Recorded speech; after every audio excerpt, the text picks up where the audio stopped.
From Las Vegas, it's Let's Talk News Now with Rick and Ella. And we're back again on Let's Talk News Now. Of course, joining us is forensic psychologist professional, Roche Davis.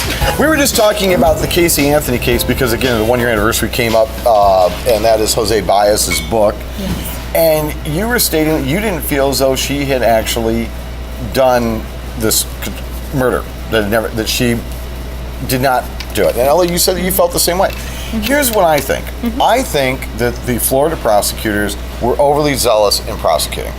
I think that had they stuck with things such as interference with an investigation, I'm not exactly sure what the official terminology is for it, but basically not taking care of your children, being irresponsible.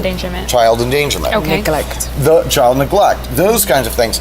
That had they gone after things they could have absolutely proven, she'd be incarcerated today.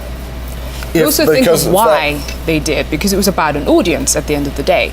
It was people were up in arms, and there were mothers and things like that. So obviously that does seem to sway things. If you've got somebody to perform in front of, you're going to try and show off. Well, HLN made a fortune off of this. Yeah. I mean, with ratings. Yes. I mean, and I'm not faulting the network. That's part of the game. They give the audience what they want to hear, what they want to know.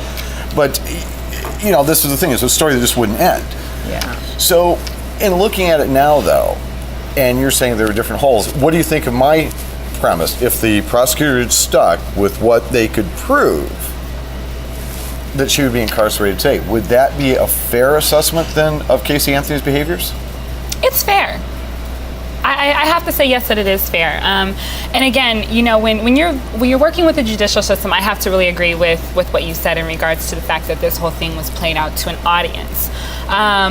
When you kind of get behind closed doors, behind what goes on between lawyers and judges and things of that nature, it really is important that when they have high-profile cases, and this one was definitely high-profile because we have the Casey Anthony, who's young and she's nice-looking and she's white, and she makes a perfect story for the media to bring attention to our court processes.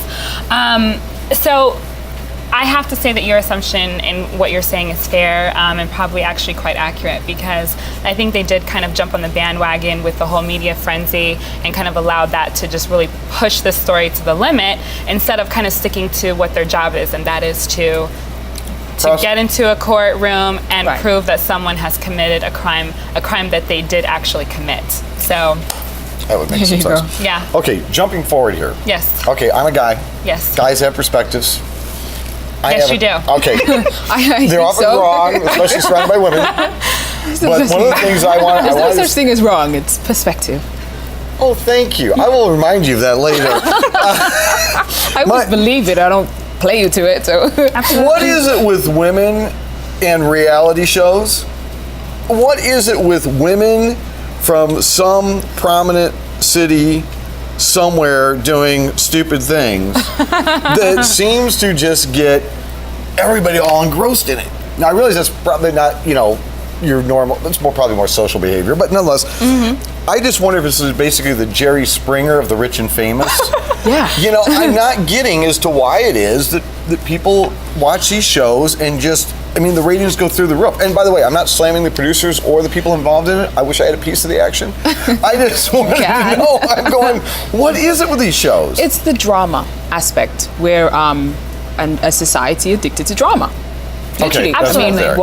Well, our society has been programmed and marketed to be very attracted to things that are beautiful, people that are beautiful, things that are rich and luxurious. We've been programmed to be attracted to those things, whether it's on magazine covers, on commercials, on whatever. So when you have this show that focuses on all these people that are living in opulence, we're geared to look at it. It's kind of like that thing where you see it and it's so horrible, and you say, oh, I shouldn't be looking at this, but you can't look away because it's a representation of what we've been told is everything good.